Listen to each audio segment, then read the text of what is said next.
Hello guys and welcome back to the last video that I'm going to be making on Survivor All-Stars. Apart from the ranking, I will be doing a ranking that will be coming soon. But interestingly, we've only got a reunion left to do. I'm not watching America's favourite Survivor or whatever it's called. I won't. I'll watch that in my own time. But I will be watching the reunion and we will be talking about all things Survivor. I'm very interested to see what happens in this reunion. I feel like there's going to be some hurt feelings. Who knows? Maybe rifts will have healed between people. But all that and more to come. But first, before we get into the episode, make sure you like, make sure you comment, make sure you subscribe. If you're enjoying the Survivor content, make sure to join the channel. And yeah, we've got plenty more Survivor content coming for you soon. Probably going to take a week or two off. And then, Survivor 47 starts. And I'm thinking about watching that. And I feel like that's going to be very jarring. Because I'm going to have no clue what's going on. But I think it'll be funny for you guys. Because you guys will be like, oh, this guy doesn't have a clue what's going on. I've just gotten used to old school Survivor. Now I've got to get used to new school Survivor. Yeah, okay. You guys are funny. But anyway, let's crack on with the video, and this might be a little bit of a shorter episode because the reunion's apparently only half an hour long, but hopefully I'll have enough to say so it won't be like a 10-minute video. 5,000 bottles of milk on the wall.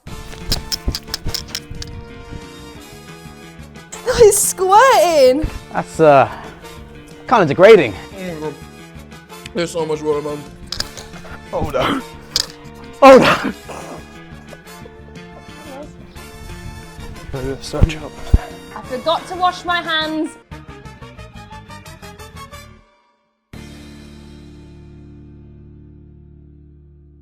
We have all 18 All-Stars, whether they like it or not. Whether they like it or not. Rah! I feel like that's a little bit of an insensitive joke. Was it Sue that was like, I don't want to go? And they were like, you have to be here contractually? Damn!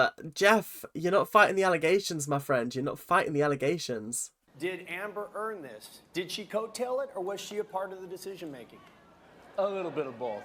That is your wife. The correct answer is nope. She won it on her own accord. Come on, Will. Come on, Will. Come on, Rob. This is 101. This is basic training for being a boyfriend. I think you need to go back to summer camp, you know, and learn up. Wise up, because that was not the correct answer. In all fairness, I do agree with him. I do feel like it was a little bit of both. She was riding coattails a little bit, but she also was very, like, impactful when it came to decision making. So, I don't know. I feel like you could chalk it up to both. But either way, she won. So you can't take that away from her. I give Amber all the credit in the world. She deserved 100% to win this. Okay, that was a much better answer, Rob. Thank you very much. You don't have to go back to summer camp now. You don't have to go back on the course, you know. Well, coming into this game, I actually couldn't stand him. Oh, that's hysterical. Couldn't stand him. Rah. Okay. Damn. That's pretty brutal. And now he's your going-to-be husband. Wow. If I stand beside him, he can take all the bullets, and people they'll forget about me that I'm actually with him making these decisions also. The Lady Macbeth strategy. I spoke about this extensively in the last episode, but I'm glad that she's finally addressing that is actually her strategy and that was what she decided to do. Because, like, I really expected her to whip that out at Final Tribal Council, but she didn't. And so I explained it in depth, but I'm glad that she, like, kind of explained it here, like, post-show. Because that is exactly what she did. You can't say that's not a valid strategy because it won her the game. And say, you know, well, what's going to happen, this or that, we're making too much. Is that Jenna? What? That looks nothing like Jenna. Oh my god. I feel like she's undergone a radical transformation from the last time we saw her. Rupert, why did you guys not vote out?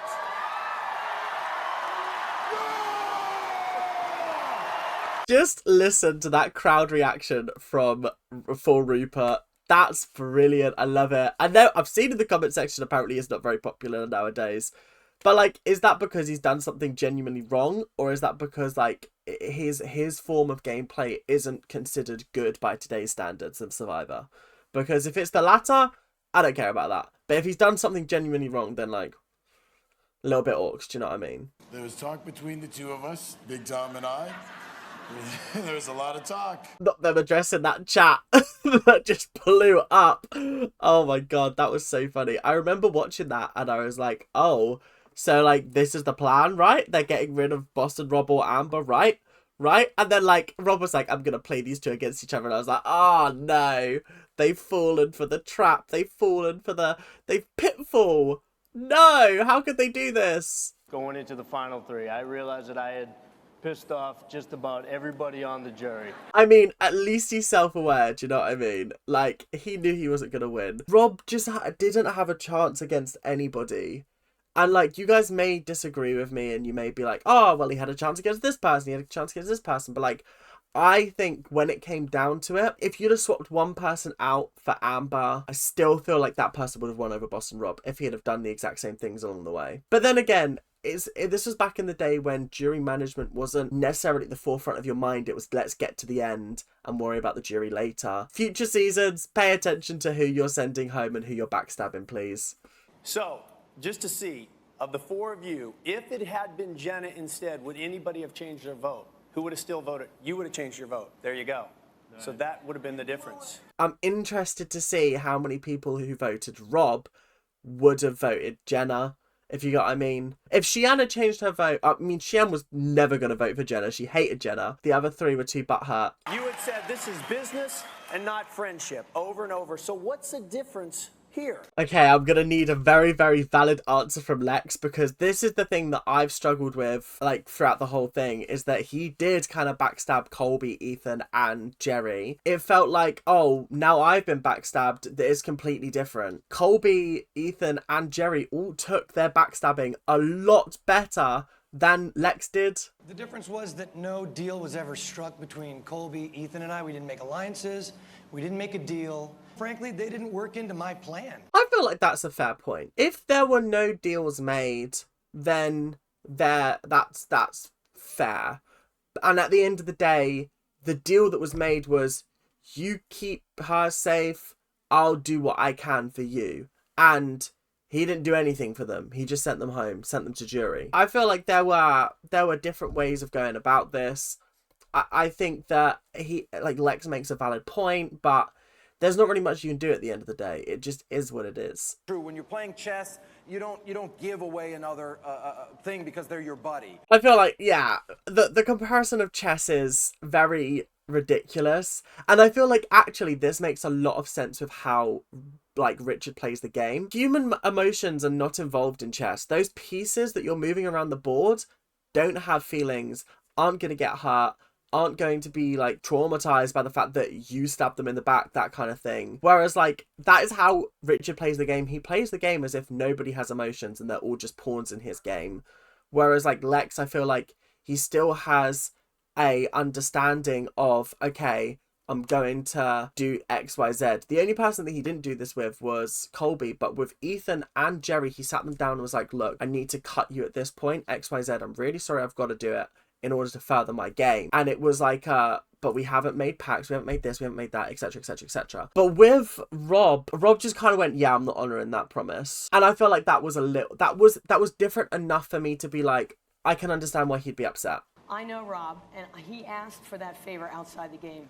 And someday, it might be 10 years from now, but I think he's going to admit it. Did Rob ask for that as a game benefit to him, keeping Amber in the game? Or was it like, let's call time, please can you save her? Because I really want to keep her around, I really like this girl, I want to make sure that this works with her, and I want to keep spending time with her. Was it that, or was it purely a game decision? Because personally, I think that he asked for it on a friend level, and I think that is why it stung to Kathy and Lex when it came down to it. Because he asked for it on a friend level, and then tried to make out that it was like a gameplay decision. She's sitting there saying there were other reasons that we brought her over. God, Richard is so jarring. Listen, mate, you didn't even make it to jury, so shush your mouth. Shush your mouth. I don't think you've got any right to be speaking right now, so thank you. There may have been other reasons why they brought Amber over, but I think what she was saying was the main reason was this, but there were other reasons why we decided to make that decision as well. like the main reason was that Rob said he was going to try and do something for us. They would not have gone into a merge with less numbers. That's ridiculous. Nobody's going to do that. They were doing it because they believed that that would gain them some brownie points, maybe gain them 2 allies in Amber and Rob. Yeah, I don't like Richard. Richard's just so jarring in these kind of conversations. Because he's always like, I know how to play it best. I know how to play it best. You were like 5th out, so shut up. Now, did you have alliance with Lex before the game even started?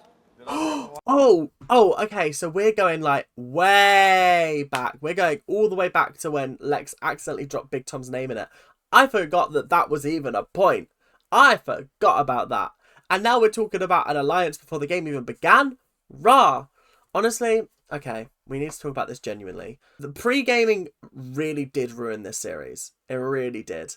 Because you came in and people were already on the outs being targeted for, like, booting at Tribal Council. It can't be done like this. There needs to be an element of secrecy, signing NDAs, like, just doing what they can to prevent this, because that is the one bad thing about the series. That's why it's not a 10 out of 10, is because so many good players went out early on, and they weren't part of major alliances that formed throughout this game.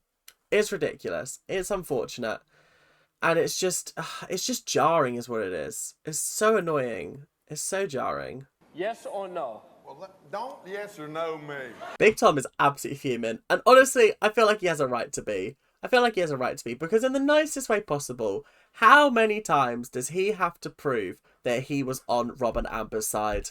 I'm going to stick with it. And you said so. And even an hour before Tribal Council, you made me shake again. In Big Tom's defense, and this is like a pretty big defense, and it's pretty like much on his side, but he was approached by quite literally everybody. Everyone. Alicia he had an alliance with. He had an alliance with, or he was approached for an alliance with Lex, Xian, Kathy. All of them came to him, Rupert, and was like, yo, vote with me. Did he? No, he did not. He didn't vote with them. He didn't. He voted them out. Does that not prove to you that he was the person that was going to be your trusted ally? He proved time and time again that he was voting with you. Obviously, like, not all of the votes were read at Tribal Council, so you can't be sure. But still, come on. This whole thing is making me so sick. Okay? Why was she getting booed? What is wrong with this audience?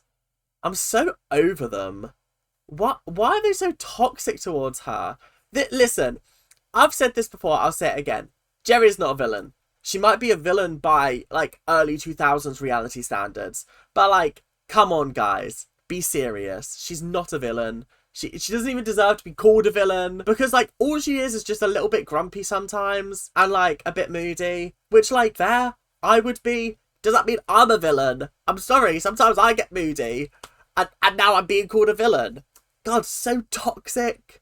So toxic. I can't be bothered with it all. It's so... I hate reunion shows where they boo people who don't deserve to be booed. Like, if there are people who have genuinely done despicable things, fair enough. Absolutely fair and valid. But this is not one of them times. Come on, be serious. What it has cost us, our friendships, our feelings, our pain, our suffering. Wait, Jerry. Our entertainment. Hang on. She kind of makes a valid point. Like, it has come at a cost because there are some people who are butthurt and who have lost friendships over this. Like, there are a couple of people who probably won't heal their friendship with Boston Rob, which, like, fair and valid. That's their prerogative at the end of the day. I just hate seeing Jerry treated this way by the Survivor public. Ugh. I'm glad I got voted off in the beginning. That is kind of funny. He's like, yeah, I was happy to be voted off. I didn't want to be there for all the backstabbing.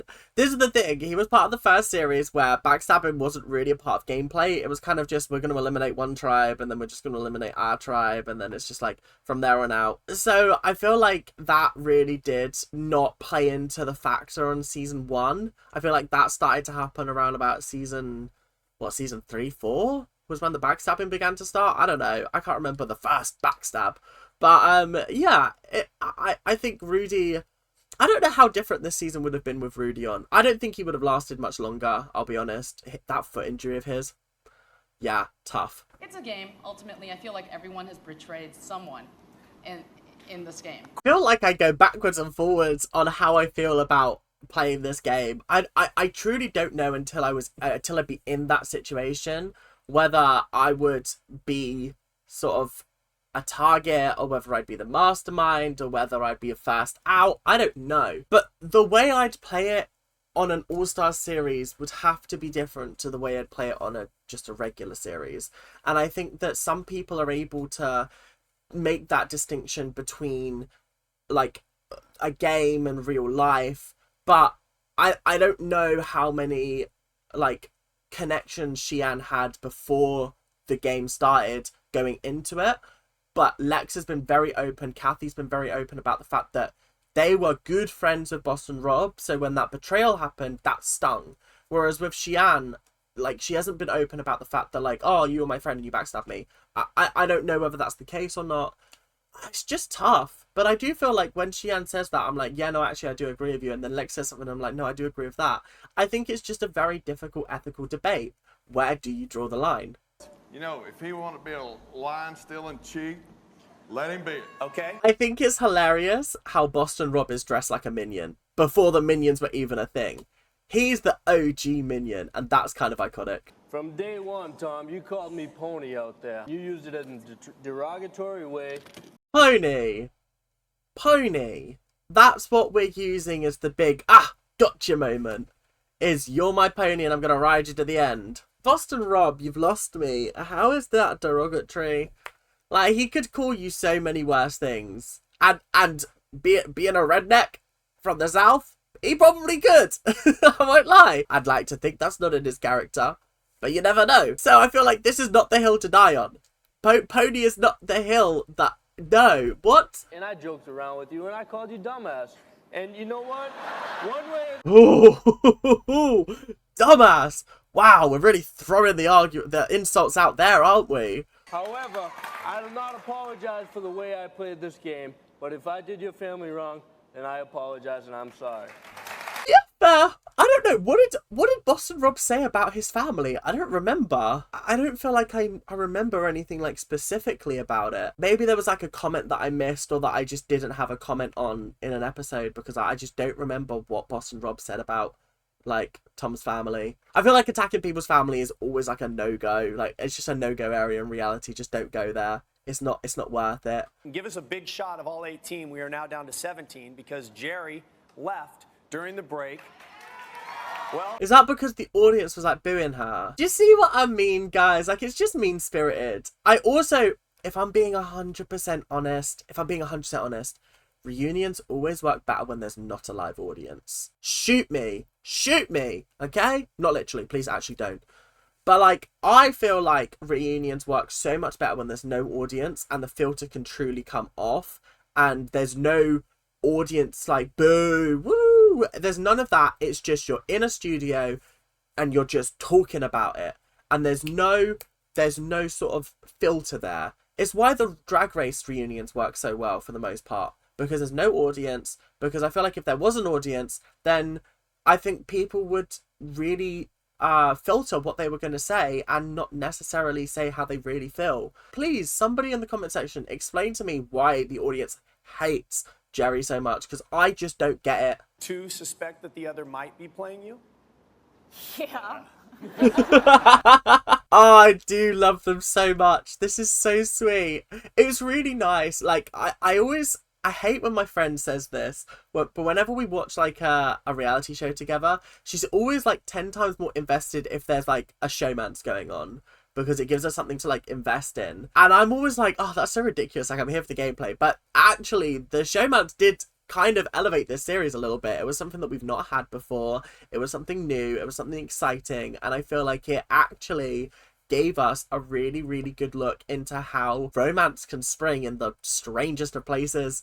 And I love that for them. I think that's great. So yeah, big whoop to them. Still, and he got sent to Mogo Mogo, and I realized, wow, I actually miss him. So it was the whole tribe swap that made her go, rah, there's feelings here.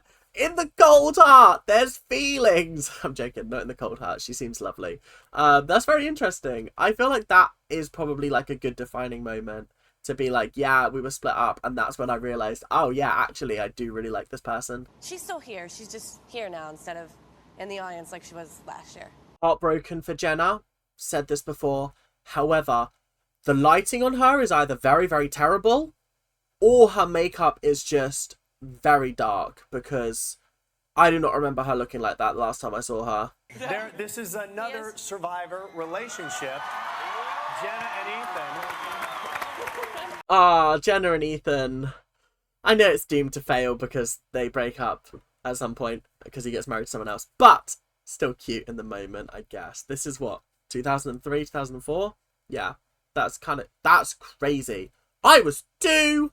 I wasn't even born when the first season of Survivor came out. But guys, my entire perception of time is just... Oh yeah! Look at this new Suhawk! New Suhawk? I don't get it. What's different about her? I mean, it looks like she's had her hair done, but that's about it. But keep an eye on that. We'll update you. Has she had a nose job? I don't remember her nose looking like that. That's very... Also, I've just noticed my nose like does like a... It's like straight on this side, and then on this side it's like bloop. Oh god, maybe I'm gonna have to get a nose job. And you look fantastic. Thank you. I haven't had any work, so extra, you can come to me. I'm just kidding. Am I thinking of the wrong person from Borneo? Because actually I've really enjoyed Jenna this series. Maybe I'm thinking of Kelly that I didn't like. Kelly Wigglesworth? Was that the one I didn't like? I don't remember. Maybe I need to go back and rewatch Borneo, because I really thought I didn't like Jenna, but like apparently she's quite nice. Sent me to Argentina. I walked into the hotel. He was behind the desk. We haven't been apart since. I bet you haven't. I've got no funny quip to go along with that. Insert joke here, I guess. You're going to give this to one of these other 16. You cannot give it to Rob because he already has one. She has to give somebody a car. Oh, I think she's probably going to choose Jenna. I wanted to give it to Kathy. Give it to Kathy, please. I'm gonna give it to Sheehan. Sheehan. Yeah. Because Sheehan was the deciding vote. Yeah, fair game, Amber. You've gone so up in my recommendations. I love you now. I mean, I liked you before, but I love you now. Big up Sheehan. Get in a car. Get in a Chevy. That's good stuff. The audience is going to decide who gets the money. It is going to be awarded to one of these 18 All-Stars, and you guys are the jury. Oh, so Rupert's getting it then. Okay, cool. Do I need to watch the next episode if I think that Rupert's going to win? Because I feel like I'm right. I feel like I'm right. Okay, that is pretty much the episode done. So, thank you guys for watching All Stars Season 8 with me. Well, it's technically not All Stars Season 8, it's All Stars Season 1, but it's technically Survivor Season 8. But we're not going to get confused about the semantics here. Either way, thank you for watching Survivor Season 8 All Stars with me, and I've had a fabulous time. It's been great. I've really enjoyed it. I'm excited to get into Season 9 in a couple of weeks. Very excited to start that indeed. Also, we've got Survivor 47 coming up. I'm probably going to do like one episode of both a week, and sort of keep it like that. But other than that, thank you guys for watching. Hope you guys have enjoyed, and make sure to like, comment, and subscribe, doing all of that YouTube stuff that you guys do so well. And until then, make sure to keep on ranting, and I'll see you guys later. Bye now.